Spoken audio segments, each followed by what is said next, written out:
اعوذ باللہ من الشیطان الرجیم، بسم اللہ الرحمن الرحیم۔ علم تفسیر کے بارے میں وضاحت یہ ہے کہ یہ عربی زبان میں تفسیر کے لفظی معنی ہوتے ہیں کھولنا، اور اصطلاح میں یعنی مفسرین کے ہاں علم تفسیر اس علم کو کہتے ہیں جس میں قرآن کریم کے معانی بیان کیے جائیں اور اس کے احکامات اور اس کی حکمتوں کو کھول کر واضح کیا جائے۔ قرآن کریم میں حضور صلی اللہ علیہ وسلم سے خطاب کرتے ہوئے اللہ تعالیٰ نے ارشاد فرمایا، وَأَنزَلْنَا إِلَيْكَ الذِّكْرَ لِتُبَيِّنَ لِلنَّاسِ مَا نُزِّلَ إِلَيْهِمْ۔ یہ سورۃ النحل کی آیت نمبر 44 ہے۔ اور ہم نے قرآن آپ پر اتارا کہ آپ لوگوں کے سامنے وہ باتیں وضاحت سے بیان فرما دے جو ان کی طرف اتاری گئی ہیں۔ اسی طرح قرآن کریم میں اللہ تعالیٰ نے دوسری جگہ ارشاد فرمایا، لقد من اللہ علی المؤمنین اذ بعث فیہم رسولا من انفسہم یتلو علیہم آیاتہ ویزکیہم ویعلمہم الکتاب والحکمہ۔ سورہ آل عمران ہے، آیت نمبر 164 ہے۔ بلا شبہ اللہ تعالیٰ نے مسلمانوں پر بڑا احسان فرمایا جبکہ ان کے درمیان انہی میں سے ایک رسول بھیجا جو ان کے سامنے اللہ کی آیات کی تلاوت کرے اور انہیں پاک صاف کرے اور انہیں اللہ کی کتاب اور دانائی کی باتوں کی تعلیم دے۔ چنانچہ حضور صلی اللہ علیہ وسلم صحابہ کرام کو صرف قرآن کریم کے الفاظ ہی نہیں سکھایا کرتے تھے بلکہ اس کی پوری تفسیر بھی بیان فرمایا کرتے تھے۔ یہی وجہ ہے کہ صحابہ کرام کو ایک ایک سورت پڑھنے میں بعض اوقات کئی کئی سال لگ جاتے تھے، جس کی تفصیل انشاءاللہ آگے آئے گی۔ جب تک حضور صلی اللہ علیہ وسلم دنیا میں تشریف فرما تھے اس وقت تک کسی آیت کی تفسیر معلوم کرنا کوئی مشکل نہیں تھا۔ صحابہ کرام کو جہاں کوئی دشواری پیش آتی وہ آپ صلی اللہ علیہ وسلم سے رجوع کرتے اور آپ صلی اللہ علیہ وسلم انہیں تسلی بخش جواب دے دیتے۔ لیکن آپ صلی اللہ علیہ وسلم کے بعد اس بات کی ضرورت تھی کہ قرآن کی تفسیر کو ایک مستقل علم کی صورت میں محفوظ کیا جاتا تاکہ امت کے لیے قرآن کریم کے الفاظ کے ساتھ ساتھ اس کے صحیح معنی بھی محفوظ ہو جائیں، اور جو ملحد اور گمراہ لوگ ہیں ان کے لیے اس کی معنوی تحریف یعنی تبدیلی کرنا، جس کو تبدیلیاں کرتے اپنی طرف سے، تو اس تبدیلی کی گنجائش بھی باقی نہ رہے۔ چنانچہ اللہ تعالیٰ کے فضل اور اس کی توفیق سے اس امت نے یہ کارنامہ اس حسن اور خوبی سے انجام دیا کہ آج ہم یہ بات بلا خوف و تردید کہہ سکتے ہیں کہ اللہ کی اس آخری کتاب کے صرف الفاظ ہی محفوظ نہیں ہیں بلکہ اس کی وہ صحیح تفسیر اور تشریح بھی محفوظ ہے جو حضور صلی اللہ علیہ وسلم اور آپ صلی اللہ علیہ وسلم کے جان نثار صحابہ کے ذریعے ہم تک پہنچی ہے۔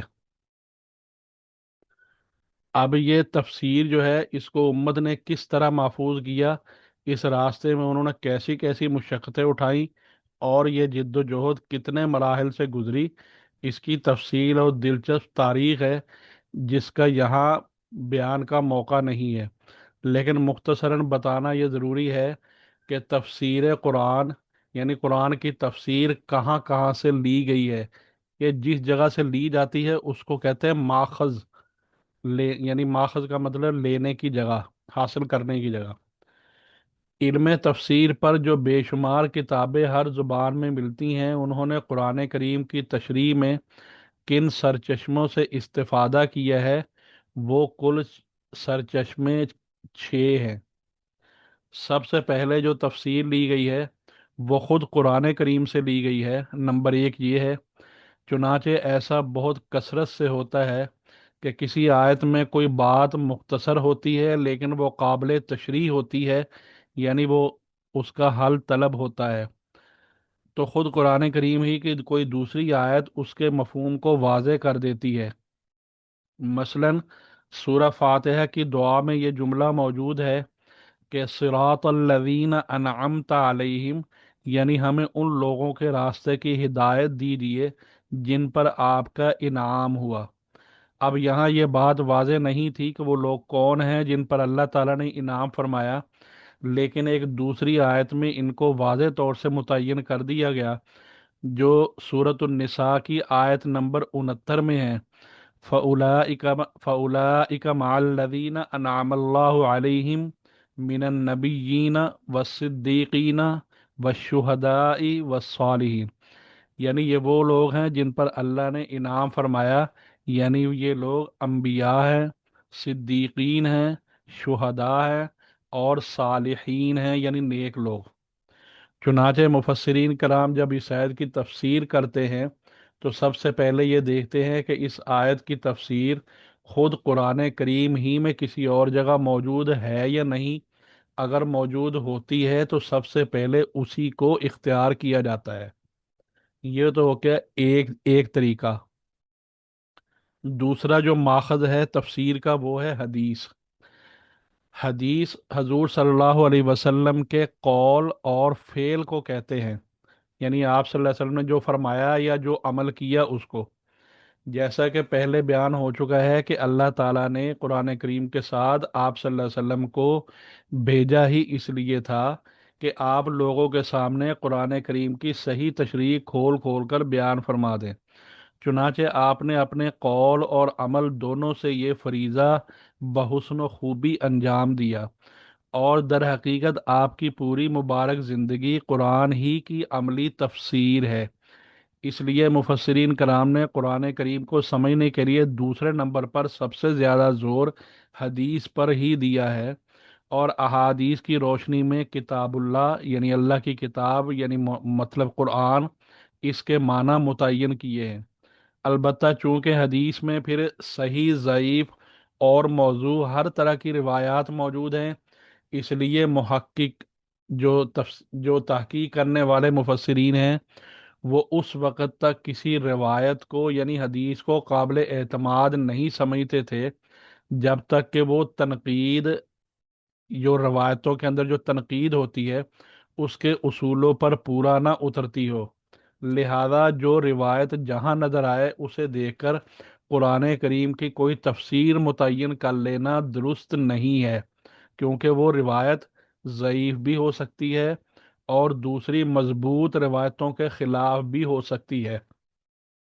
हकीकत में ये मामला बहुत नाजुक है, और इसमें कदम रखना उन्हीं लोगों का काम है जिन्होंने अपनी उम्रें इन उलूम को हासिल करने में खर्च की हैं। ये तो हो गए दो चीज़ें।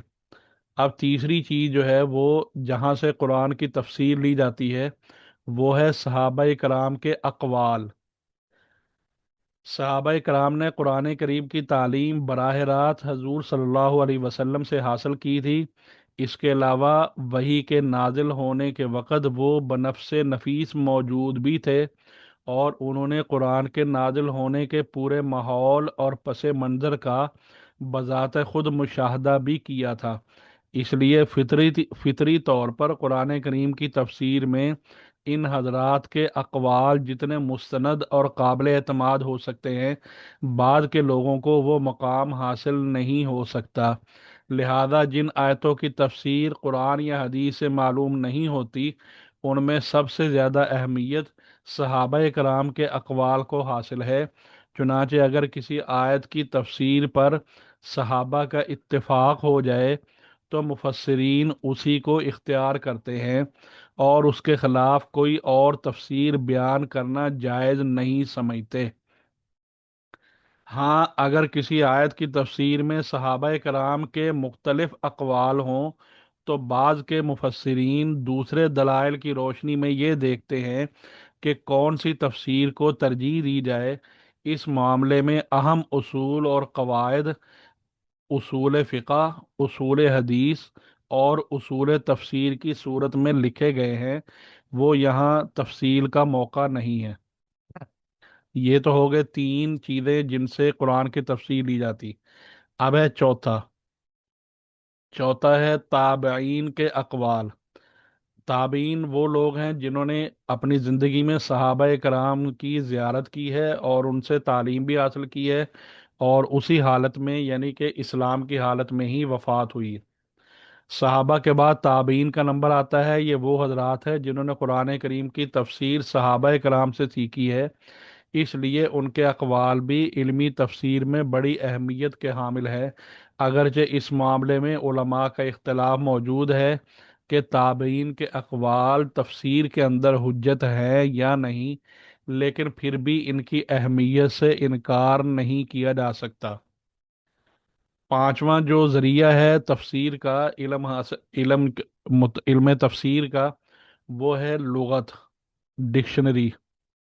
قرآن کریم چونکہ عربی زبان میں نازل ہوا ہے، اس لیے قرآن کی تفسیر کے لیے اس زبان پر مکمل عبور حاصل کرنا ضروری ہے۔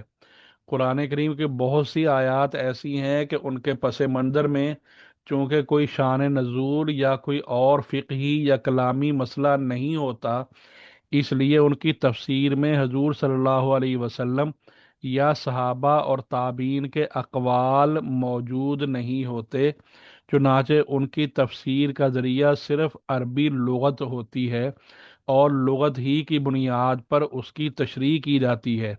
اس کے علاوہ اگر کسی آیت کی تفسیر میں کوئی اختلاف ہو تو مختلف آراء کی صورت میں فیصلہ بھی لغت کے حساب سے کیا جاتا ہے۔ یہ تو ہوگا پانچواں طریقہ۔ چھٹا اور آخری جو طریقہ ہے وہ اس کو بولتے ہیں تدبر اور استنباط۔ تدبر میں نا غور و فکر کرنا، استنباط میں نا کسی چیز سے کسی چیز کو نکالنا۔ قرآن کریم کے نکات یعنی نقطے یا پوائنٹ، اور اسرار، اسرار سے مراد راز کی چیزیں، یہ ایک ایسا سمندر ہے جس کا کوئی کنارہ نہیں اور اس کی کوئی انتہا نہیں۔ چنانچہ جس شخص کو اللہ تعالیٰ نے اسلامی علوم میں بصارت عطا فرمائی ہو، وہ جتنا جتنا اس میں غور و فکر کرتا ہے، اتنے ہی نئے نئے اسرار یعنی پوشیدہ چیزیں اور نکات سامنے آتے رہتے ہیں۔ چنانچہ مفسرین کرام اپنے اپنے تدبر کے یعنی غور و فکر کے نتائج بھی اپنی تفسیروں میں بیان فرماتے ہیں، لیکن یہ اسرار اور نکات اسی وقت قابل قبول ہوتے ہیں جب وہ اوپر والے جو پانچ چیزیں بیان ہوئی ہیں ان سے ٹکراؤ نہ رکھتے ہوں، یعنی ان کے مخالف نہ ہوں۔ لہذا اگر کوئی شخص قرآن کی تفسیر میں کوئی ایسا نقطہ یا اپنا مطلب یا ارتحاد بیان کرتا ہے جو قرآن و سنت اور اجتماعی موقف یعنی صحابہ وغیرہ اور لغت یا صحابہ اور تابعین کے اقوال کے خلاف ہو یا کسی دوسری شرعی اصول سے ٹکراتا ہو تو اس کا اعتبار نہیں ہے۔ بعض صوفیاء کرام یعنی اللہ والے، انہوں نے تفسیر میں اس قسم کے اسرار اور نکات بیان کرنے شروع کیے تھے، لیکن امت کے محقق علماء نے انہیں قبول نہیں کیا، کیونکہ قرآن و سنت اور شریعت کے بنیادی اصولوں کے خلاف کسی شخص کی ذاتی رائے کی کوئی حیثیت نہیں ہے۔ اب ایک مشہور جو تفسیر کے اندر آتا ہے وہ اسرائیلی روایات ہوتی ہیں۔ اب وہ اسرائیلی روایات کون سی ہوتی ہیں؟ وہ ان روایتوں کو کہتے ہیں جو اہل کتاب یعنی یہودیوں اور عیسائیوں سے ہم تک پہنچی ہیں۔ پہلے زمانے کے مفسرین کی عادت تھی کہ وہ کسی آیت کے ماتحت میں ہر قسم کی وہ روایت لکھ دیتے تھے جو انہیں سند کے ساتھ پہنچتی تھی۔ ان میں بہت سی روایتیں اسرائیلیات بھی ہوتی تھیں، اس لیے ان کی حقیقت سے واقف ہونا بھی ضروری ہے، یعنی وہ تورات اور انجیل وغیرہ کے حوالے سے ہوتی تھی۔ ان کی حقیقت یہ ہے کہ بعض صحابہ کرام اور تابعین پہلے اہل کتاب کے مذہب سے تعلق رکھتے تھے، بعد میں جب وہ مشرف اسلام ہوئے اور قرآن کریم کی تعلیم حاصل کر لی تو انہیں قرآن کریم میں پچھلی امتوں کے بہت سے وہ واقعات نظر آئے جو انہوں نے اپنے سابقہ مذہب کی کتابوں میں بھی پڑھ رکھے تھے۔ چنانچہ وہ قرآنی واقعات کے سلسلے میں وہ تفصیلات بھی مسلمانوں کے سامنے بیان کر دیتے تھے جو انہوں نے اپنے پرانے مذہب کی کتابوں میں دیکھ رکھی تھی۔ یہی تفصیلات اسرائیلیات کے نام سے تفسیر کی کتابوں میں شامل ہو گئی ہیں۔ حافظ ابن کثیر رحمہ اللہ نے، جو بڑے محقق مفسرین میں سے ہیں، उन्होंने लिखा है कि इसराइलियात यानी इसराइली रिवायात की तीन किस्में हैं। नंबर एक, वो रिवायात जिनकी सच्चाई कुरान और सुन्नत के दूसरे दलाइल से साबित है। मसलन फिरौन का गर्क होना, हजरत मूसा अलैहिस्सलाम का कोहे तूर पर तशरीफ ले जाना वगैरह, ये मशहूर मिसालें हैं। ये तो एक है, इनकी सच्चाई कुरान और सुन्नत से भी साबित है। नंबर दो, वो रिवायात जिनका झूठ होना कुरान और सुन्नत के दूसरे दलाइल से साबित है। मसलन इसराइली रिवायात में ये बयान किया जाता है कि हज़रत सुलेमान अलैहिस्सलाम अपनी आखिरी उम्र में माअज़ल्लाह मुर्तद हो गए थे। इसकी तरदीद कुरान करीम में भी आ गई। अल्लाह ताला ने सूरतुल बकरा की आयत नंबर 102 में फरमाया, वमा कफरा सुलेमान वलाकिन शयातीन कफरू, कि सुलेमान काफिर नहीं हुए बल्कि शयातीन ने कुफर किया था। इसी तरह मसलन इसराइली रिवायात में जिक्र किया गया माअज़ल्लाह, हजरत दाऊद अलैहिस्सलाम ने अपने सिपा सलार, जिसका नाम औरिया था, औरिया, उसकी बीवी से जना किया या उसे मुख्तलिफ तदबीरों से मरवा कर उसकी बीवी से निकाह कर लिया, यह भी खुल्लम खुल्ला झूठ है। इस किस्म की रवायतों को गलत समझना भी लाजम है। ये तो होगी दो किस्म की इसराइली रिवायात, एक वो जो कुरान और सुन्नत से साबित हैं, सही हैं, और दूसरा वो जो कुरान और सुन्नत की वजह से ये साबित है कि वो गलत है। तीसरा तीसरा वो रिवायात जिनके बारे में कुरान और सुन्नत और दूसरे शरई दलाइल खामोश हैं, जैसे तौरात के अहकामात वगैरह। ऐसी रिवायात के बारे में हजूर सल्लल्लाहु अलैहि वसल्लम की तालीम ये है कि उनके बारे में खामोशी इख्तियार की जाए, ना उसको सही, ना उसकी तस्दीक की जाए, ना उसको जुटलाया जाए। अलबत्ता इस मसले में उलमा का इख्तिलाफ है कि आया ऐसी रिवायात नकल करना जायज़ भी हैं या नहीं। हाफिज इब्ने कसीर रहमहुल्लाह ने ये नकल किया है कि ऐसी रिवायात को नकल करना तो जायज़ है, लेकिन इस नकल से कोई फ़ायदा नहीं है, क्योंकि शरई एतबार से वो कोई हुज्जत नहीं है। कुरान करीम की तफसीर के बारे में एक बहुत सी गलत फहमी जो पैदा हो गई है, उसकी वजाहत है कि कुरान करीम की तफसीर ये इंतहाई नाजुक और मुश्किल काम है, जिसके लिए सिर्फ अरबी ज़ुबान जान लेना ही काफ़ी नहीं, बल्कि इसके तमाम मुतल्लिका उलूम में महारत ज़रूरी है। चुनाचे उलमा ने लिखा है कि मुफस्सिर कुरान यानी जो कुरान की तफसीर करना है, करने वाला, उसके लिए ज़रूरी है कि वो अरबी ज़बान के नहव, सरह, बलागत, अदब के अलावा इल्म हदीस, उसूल फ़िक़ह, उसूल तफसीर, अकायद, कलाम, ये सब उलूम का वसी और गहरा इल्म रखता हो। क्योंकि जब तक इन उलूम से मुनासबत ना हो, इंसान कुरान करीम की तफसीर में किसी सही नतीजे तक नहीं पहुंच सकता। अफसोस इस बात का है कि कुछ अरसे से मुसलमानों में यह ख़तरनाक वबा चल पड़ी है कि बहुत से लोगों ने सिर्फ अरबी पढ़ लेने को कुरान की तफसीर के लिए काफ़ी समझ रखा है। चुनाचे जो शख्स भी मामूली अरबी ज़ुबान पढ़ लेता है, वो कुरान करीम की तफसीर में अपनी राय देना शुरू कर देता है। बल्कि बाज़ औक़ात ऐसा भी देखा गया कि अरबी ज़बान की मामूली सी शुद्ध बुद्ध रखने वाले लोग, जिन्हें अरबी पर मुकम्मल उबूर भी नहीं होता, वो ना सिर्फ मनमाने तरीके पर कुरान की तफसीर शुरू कर देते हैं, बल्कि पुराने मुफस्सिरीन की गलतियां निकालनी शुरू कर देते हैं। यहाँ तक कि बाज़ सितम ज़रीफ तो सिर्फ तर्जमे का मुताला करके अपने आप को कुरान का आलिम समझने लगते हैं, और बड़े बड़े मुफस्सिरीन पर तनकीद करने से भी नहीं घबराते। इस बात को खूब अच्छी तरह समझ लेना चाहिए कि ये इंतहाई ख़तरनाक तर्ज अमल है, जो दीन के मामले में नहायत मोहलक गुमराही की तरफ ले जाता है। दुनियावी उलूम व फ़नून के बारे में हर शख्स इस बात को समझ सकता है कि अगर कोई शख्स सिर्फ अंग्रेजी ज़ुबान सीख कर मेडिकल या साइंस की किताबों का मुताला कर ले, तो दुनिया का कोई अक्लमंद उसे डॉक्टर तस्लीम नहीं करता और ना साइंसदान उसको मानता है।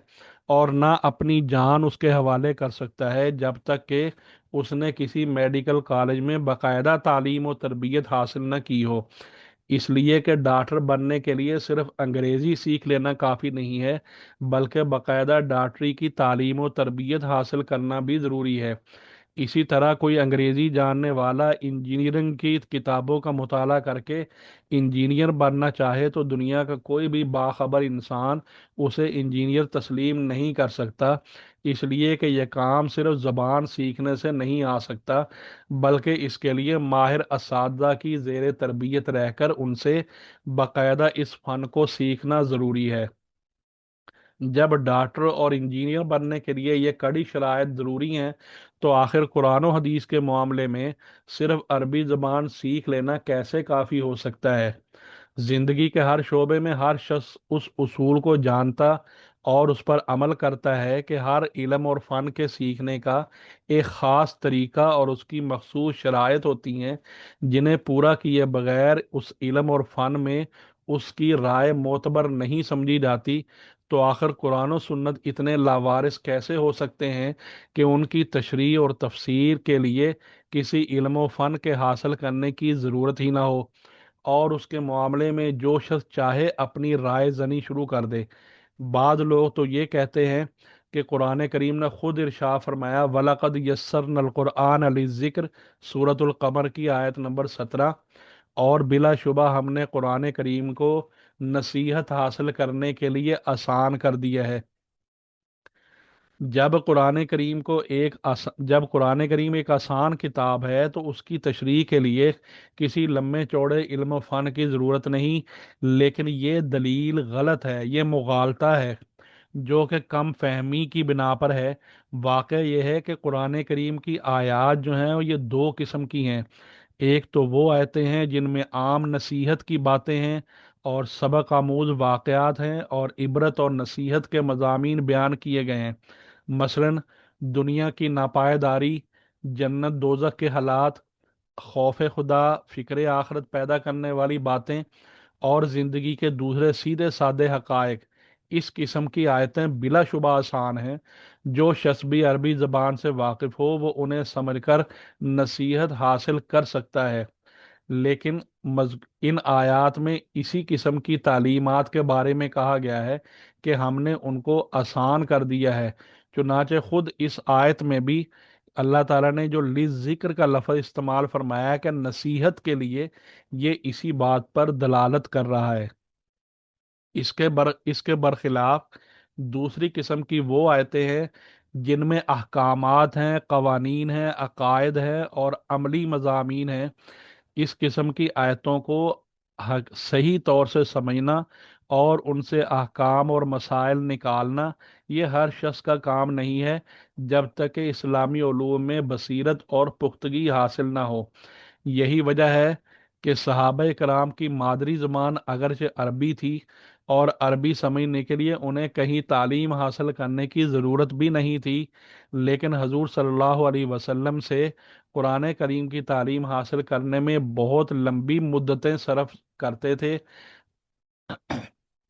अल्लामा सयूती रहमहुल्लाह ने हज़रत अब्दुर्रहमान सलमी से नकल किया है कि जिन हजरात सहाबा ने हजूर सल्लल्लाहु अलैहि वसल्लम से कुरान करीम की बाकायदा तालीम हासिल की है, उनमें मसलन हज़रत उस्मान बिन अफ़ान, हज़रत अब्दुल्ला बिन मसूद वगैरह, इन्होंने हमें बताया कि वो हजूर सल्लल्लाहु अलैहि वसल्लम से कुरान करीम की 10 आयतें सीखते तो उस वक़्त तक आगे नहीं बढ़ते थे जब तक इन आयतों के मुतालिक तमाम इल्मी और अमली बातों का इहाता ना कर लेते।